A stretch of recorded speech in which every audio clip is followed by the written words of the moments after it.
એક મહાત્માની પાસે જઈને એક જણાએ કહ્યું, બાપજી શું કરી, આ શક્તિ છૂટતી નથી, ના મોહ છૂટતો નથી.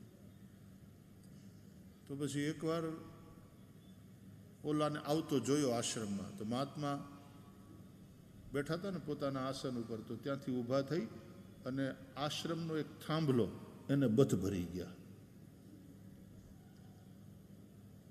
અને બૂમા બૂમ ચાલુ કરી, મને કોઈ છોડાવો, મને કોઈ છોડાવો. તો ઓલો ત્યાં આવ્યો કે બાપુ આ શું કરો છો?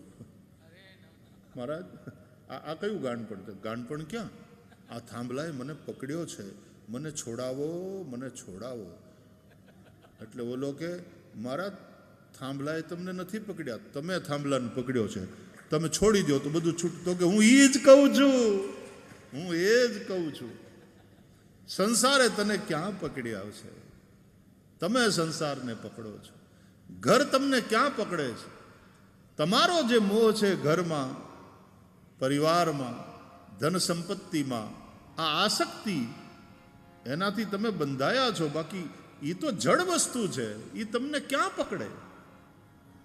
અને વળી પાછા કોઈ શું કરીએ બાપજી, છૂટતી નથી, અમે તો એવા પકડાયા છીએ સંસારથી. જો આ શક્તિ है वो जा भी सकती.